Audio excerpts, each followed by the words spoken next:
I recently reviewed the movie Lawless, which was directed by John Hillcoat and was written by musician Nick Cave. I liked Lawless, and I thought it was very well done. This, of course, included Guy Pearce's villain role, but at the time I didn't know that Pearce had worked with Cave and Hillcoat on a previous movie. Made in 2005, The Proposition is a movie concerning a small town in the middle of Australia's outback in the 19th century. When talking about the atmosphere of this movie, I would say that it is the Australian equivalent to both Apocalypse Now and No Country for Old Men. Basically, the story revolves around the Irish Burns brothers. Charlie, Mike, and Arthur Burns are all wanted by the law for a series of crimes so atrocious and horrifying that they only really get talked about in the middle of the film. Lawman Morris Stanley, played by Ray Winstone, has captured Charlie and Mike at the beginning of the movie. But he knows that if he does anything to them, Arthur Burns, the oldest brother, and by far the most dangerous one, will come out of hiding and strike the small town where they're held. So, in a compromise that could risk everything, he decides to tell Charlie that the only way he can get a pardon for his brother and himself is if he goes out into the wilderness, finds Arthur, and kills him himself. Eager to save Mikey from a death that he doesn't deserve, Charlie decides to go out into the wilderness, and so begins an odyssey into one of the harshest landscapes that humans have ever lived in. While Morris Stanley comes off as a very violent brute in the beginning, it's pretty obvious later on that he's the most moral character in the whole film. Most of his deputies are a pack of cowardly bullies, and his superior is a British fop played by David Wenham. When it comes to his wife, Martha, played by Emily Watson, I would have to say that this is hands down Emily Watson's greatest performance. Martha Stanley is such a frail and vulnerable character.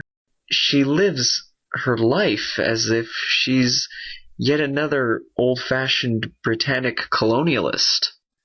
She sets up a garden in the middle of the desert, she serves tea from imported Chinaware, and at Christmas even brings in a miniature Christmas tree. It's really fascinating to see Ray Winstone's performance as Stanley, because he's riding such a fine line between his determination to capture these horrific criminals and also trying to deal out justice the way it should. Of course, he gets no help from the townspeople, who are just eager to see blood flow in the streets in vengeance. And even his wife, when she finds out what the brothers are guilty of, falls for that same bloodlust. Meanwhile, Charlie is played by Guy Pearce, who appears in almost all of Hillcoat's movies now that I think about it. I've known for a long time that Pearce is one of the best actors working today, and this is no exception. His performance as Charlie, as a very jaded man, works brilliantly in the way he seems to have no qualms with finding his brother and killing him. We also get Richard Wilson playing the youngest brother, Mikey, who is honestly such a wretched and pathetic character. Maybe he did commit atrocities, maybe he didn't, but it's clear that he is not in full control of his actions. And yet, because he's been captured, he is the one on whom the townspeople project all their hatred. Finally, we have the legendary Danny Huston playing Arthur. It's the same kind of a sociopath that appears in a lot of Cormac McCarthy novels, and he really serves as the Colonel Kurtz of the movie. Rounding off the main cast would be John Hurt, playing a very old and very worn-out bounty hunter. Hurt is such a good actor that he only needs 2 scenes to cement himself in this film. And those 2 scenes, just like Gary Oldman's scenes in Lawless, are very memorable and very well done. Overall, this movie casts a very dark and nihilistic view on how people attempt to civilize nature. There really is so much to say about this movie and the kind of messages it gives. But then, of course, the movie would be spoiled, and this video would be too long for YouTube syndication. So I'll just leave you with this.